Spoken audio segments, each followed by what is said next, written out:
Welcome to the Hot List, everybody. I'm Justin. And I'm Dalen. All right, let's get right to it. Congratulations is in order to Robert Irwin, son of Stephen Irwin. He won the latest season of Dancing with the Stars on Tuesday night. And get this, leading up to the finale, more than $1 million. This was before the finale even started. More than $1 million was traded on that app Kalshi on who will win the Mirrorball Trophy.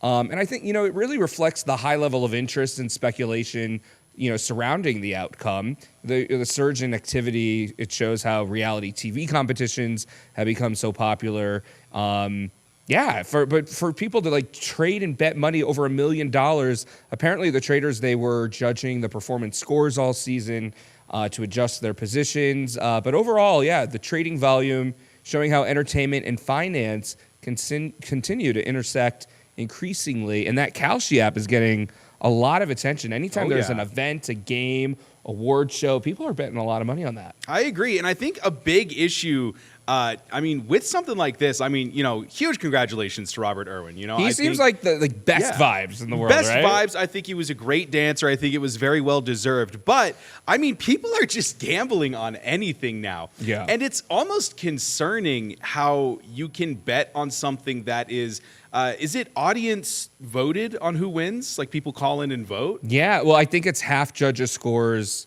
It's a portion judges' scores, a portion texting in to vote. Look, Robert Irwin, it wasn't a surprise that he was going to win. I want to give congratulations out there to Elaine Hendricks. Remember her? She was in The Parent Trap. Oh, yeah. She was in Romeo and Michelle's high school reunion. She played Meredith, the evil woman that the dad was going to marry. She made it 53 or 54 years old, made it to the finale with all of those young influencers, and she did a great job.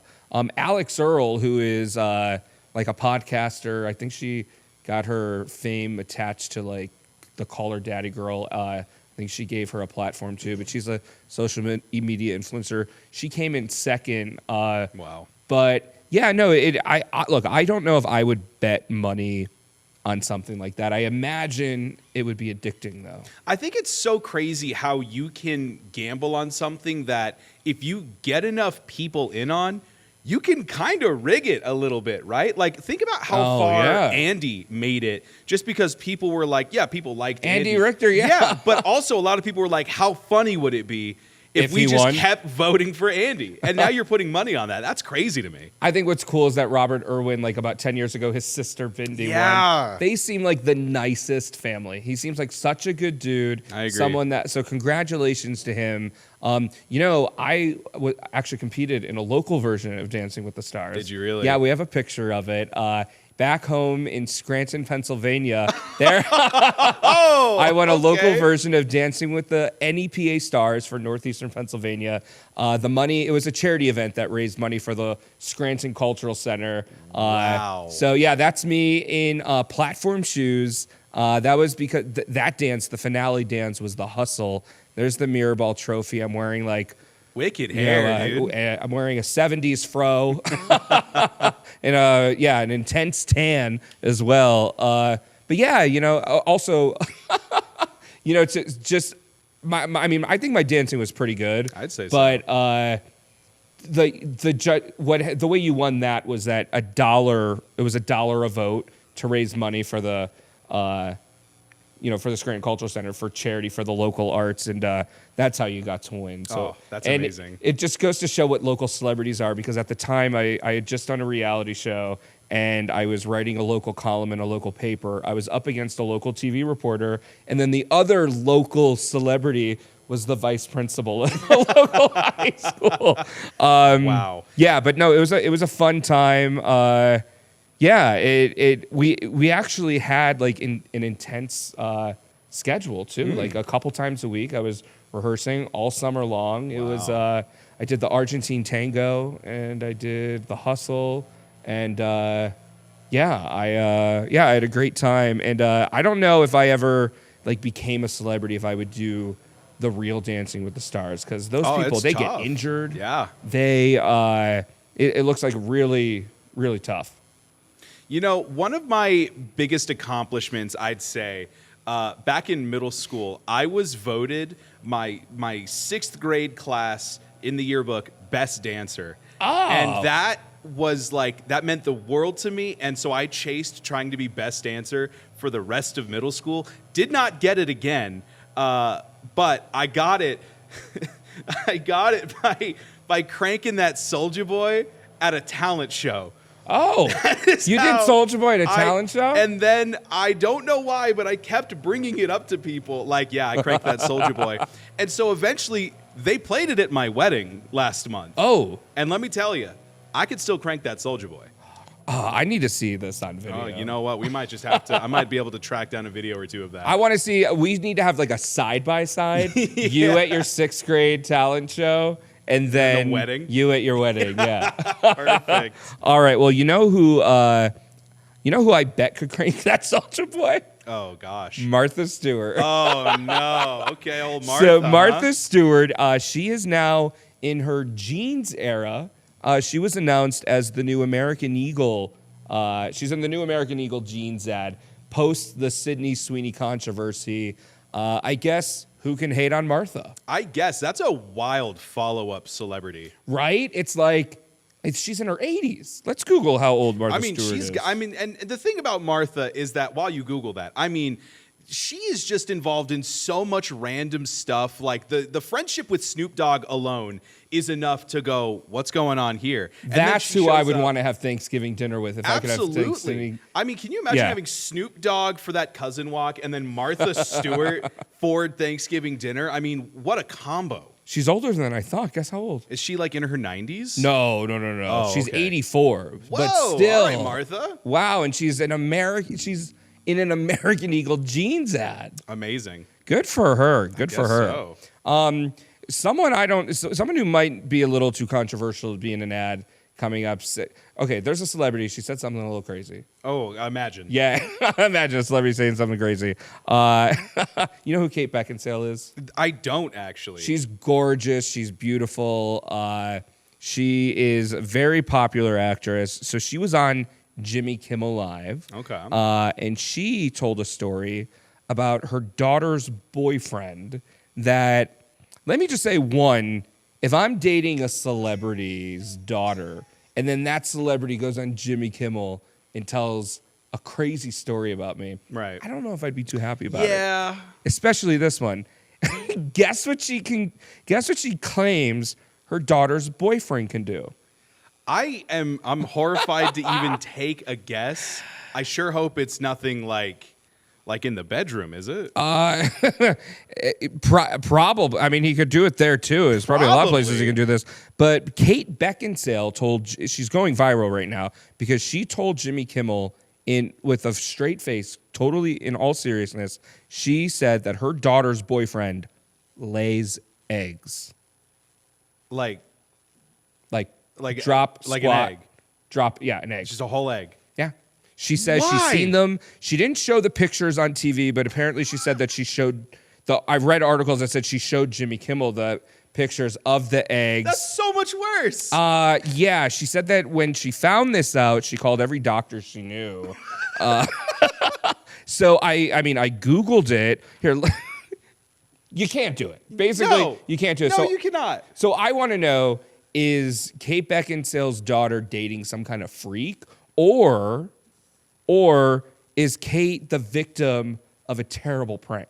I really hope it's a prank because I don't even I would love to see how you set that. Actually, I wouldn't love to see how you set that prank up now that I say that out loud. That sounds incredibly terrifying. And the fact that you would be so confident in that you would go onto a talk show I know. and tell not only someone else, but the American public about that is wild. Because that stuff, well, you know this, I interned at Jimmy Kimmel, and when you have one of those interviews, there's a whole pre-interview process where you know what you're going to talk about. Like things like this don't just, these conversations, like Jimmy, he has a note card with all different topics and questions to ask. Things are approved by publicists. Like this is something that her team was like, yeah, let's talk about that. Like this is crazy, right? Like, I don't know why she would bring that up because people are going to think she's crazy now. You got to imagine the boyfriend watching that on TV and going, this has gone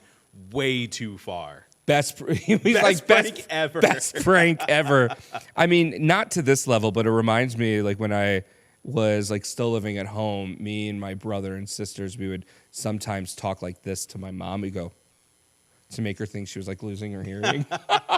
Like I loved pranking my mom, and like a good prank, but like to say that you lay eggs, like I get it as a prank. Like I get why you would do that, but the fact that she believed it, come on, Kate. And you said that on record. Yeah. Do you think he's bringing those to like Thanksgiving dinner? You think he's making deviled eggs with them? What would you? Okay, so say like 20 years from now, you have a daughter. She brings home a boyfriend. He says he can lay eggs. What are you doing with them? You scrambling them? I think you got to scramble them. Do something with it. That's an easy one at least. Try to fry it. Let's see what's going on with that yolk. I don't know. All right, so from movie stars to movies, you have some news. Yeah, so Justin, movies are kind of, they're everyone's thing here. We work at a TV station, but you specifically really like movies, and so I do. I love going to the movies. Well, I mean, movie props are a huge part, obviously, of it, and a lot of people love collecting movie props. Well, next week, Prop Store is offering a chance to own a piece of that movie magic. They're selling everything from Indiana Jones's iconic fedora to the stunt acts from The Shining. They're even got the elf costume I see there. They've even got wands from Harry Potter for sale here. I mean, these are pieces of unforgettable cinema. Wow. And they're headed to an auction in London, of all places. And it makes me think, at what point are we going to just sell off all of the interesting memorabilia of these movies? Like, what do you mean the axe from The Shining is still like up for auction? I don't know if I would trust it. Like, it would have to be right. If I was going to buy a piece of movie magic, memorabilia, I'd want it to be something that I knew for a fact. Like, see that? Like, oh, what was that from? The what do they call that again? The directors. What's that called? Oh, the slate. Yeah, like I would love one of those. That would be cool. Yeah, I would. I mean, like, just when it comes to movies in general, is there any piece of like film memorabilia that you can think of that you would like to own? I mean, the most iconic thing I can think of is like the ruby slippers from The Wizard of Oz. Oh yeah, I'm sure with Wicked going on right now, like those things are a hot commodity. I'm sure. So last year when they were promoting the first one, Drew Barrymore gifted Ariana Grande Glinda's original wand. Oh, there you go. It was really big, and she it was from like the 1939 movie, so she got that. There's this documentary on Hulu about this is a true story. So there's only a couple pairs of the ruby slippers that I guess she wore multiple pairs throughout the filming, and one of the pairs was in a museum in Judy Garland, who played Dorothy's hometown, and someone stole them. And there's a documentary. It's pretty cool. The production's a little low quality, but the story's great. They went on this crazy, like, investigative, like, journey to find them, and they found them. Wow. And yeah, I don't know. I would. The guy spent a lot of money on them. I mean, I don't know what I would want to own. I would rather. I don't know. Honestly, if I had like extra money to blow, it would just be on anything related to a boat or a jet ski. I don't know. Get something from like the Wolf of Wall Street, right? These are the sunglasses that Jordan Belfort wore on the boat. Oh my God! Did you ever see? Oh, what's that show with Kenny Powers? No idea. Oh, Eastbound and Down. He has a very iconic scene in the pilot episode on a jet ski. Oh, just get I'd love the to have jet that ski. jet ski. Yeah. How about you? What would you love to have? You're a Harry Potter fan, right? Harry Potter fan. I think I'm a big horror fan. I would love something like a Jason Voorhees mask or something. I think that would ghost be really face. Cool. A ghost that face would be mask cool. would be super cool. That would be cool to come out at a party with that ghost and just be like, "What's up?" Yeah, Matthew. This was on Matthew Lillard's face, and now it's on my face. Who do you think is the best Scream killer? Oh, I mean, it's got to be. Look, Stu has he's got a special place in my heart, man. Is that Matthew Lillard? Yes. Yeah, he's the best. Is that might be the other guy? Well, I'll say Matthew Lillard. Yeah. Yeah. All right. Well, speaking of movies, are you a fan of Mean Girls? I am, yeah. I wear pink on Wednesdays, actually. Sometimes we do, yeah. Well, we just found this out the other day. So Lily Kaplan, who plays the iconic character Janice Dean, she opened up in an interview about how much she had to fight for that role because the studio had someone else in mind. They wanted someone else to play that part of Janice Dean. Can you take a guess of who it might be? Think Oh, my early goodness. 2000s. I mean, my first thought would be like, how funny would it be if Britney Spears? But I think she was a Was- little too young at that time. I don't know if she was too young. I think she might have been too blonde. Might have To been. be like the goth girl, right? True. Winona Ryder comes to mind. She was a little too old. A little too old. Yeah, I don't know. She was also, I think, that was her shoplifting era. Allegedly, right? Right, yeah. Well, I mean, she was in Heathers, and that's kind of That was Mean 1988. But Girls-esque, yeah. So, So you're right. So apparently the studio, they wanted Kelly Osbourne to play Janice Dean. as in the Kelly Osbourne? Kelly Osbourne, who during the time that when they were casting and filming this, let's see, the movie came out in 2004, so probably like 2003-ish, they're probably casting this. Wow. That was like the height of the Osbournes. Yeah, that in would the have been middle a of that. really, I think usually you hear that someone almost played a role or could have played a role and you're like, oh, it wouldn't be the same with them. Mm-hmm. I think Kelly Osbourne would have been awesome to, It's weird in thinking that that role. like someone could be too popular for Mean Girls. You think Kelly Osbourne saw that and was like, I'm set, man. I don't know what went into this decision. I don't know who fought for an unknown actor versus like America's favorite goth girl at the time. True. It just comes to my head. I know this. Do you know who turned down the role of Forrest Gump? Oh, a ton of people, I Yeah. think. Like, I think Tom Cruise Did he? was offered it. Could you imagine? I could picture. I think Tom I Cruise. could picture it, yeah. John Travolta. Is who John I was Travolta thinking as of. well, yeah. He turned that down. I can't picture anyone else doing. I can't picture anyone else doing it. Tom Hanks is just so iconic. And let me say, Forrest Gump on its own, I mean, what a That's a movie. great movie. It is a great movie. It is such a long movie. Yeah, And but you it's a good forget movie. it until you start watching it. And then you're like, wow, this is a really long movie. You know, there's a sequel book to Oh, Forrest yeah, Gump yeah. that apparently was almost made into a movie, but for some reason it never happened. What would the sequel to Forrest Gump be? It's a good question because, I mean, it kind of like maybe about his son, like being a father, Yeah. but the ending kind of covers that too. I think it's a pretty good movie. It's very well rounded. Yeah, that's such a good movie. You know, if Forrest Gump was made today, it would be a show on HBO. It would Mm-hmm. be 6 seasons long, and every one of those adventures would just be like its own like season or episode. Yeah, at the very least, like a limited series because Yeah. the fact that they like jammed all of that into one movie was. I love how they used the footage of actual historic events Mm-hmm. and CGI'd him in and this was like 1994 when that Yeah, movie I mean, came could out. you imagine deep fakes of like that now? Like how well they could, get JFK to say, Yeah. I think he says he needs to pee. Like looking back on it, it looks weird, but when that came out, it was so like, did John F. Kennedy say that? Like, Yeah. it was pretty good. Well, I think it's time to get to our hot takes. Ooh, okay. All right. Do you want to go first? You know what? I will go first because I feel like mine is actually pretty tame this week. Okay, I think a lot of Okay. people might agree with me, but I know a couple people, even in the office here, Who won't agree? who won't agree. All right, so we ready? Well, all right, let's say do it, this. stand Hot by take, it. ladies and gentlemen. We need to stop, okay? It is the year 2025. Can we stop pretending like canned cranberry sauce is any good? Not only is it bad taste-wise, it looks like canned dog food. Not even just regular canned dog food, like cartoon versions of canned dog food. There's no scientific reason that we should be eating something with ribs in it from the can as a texture. It is a distinct and on-purpose decision that these companies have made to make it look like that, and it's time to stop, okay? We have learned how to make better turkeys. We know how to make homemade gravy, okay? We are out here making roux. We don't need cranberry sauce anymore. Not only that, there's a reason that it is so important for Thanksgiving season. It's because nobody else eats it at any other time of the year. Now, this is no shade to cranberry juice. Love you. I love what you do in the community. Love your work. But the sauce, it's time to wrap it up, man. Cranberry juice. I love your work. I love your work. It's That's true. a good point, though. You don't see people eating cranberry sauce any other time Ever. than Thanksgiving. Not even Christmas.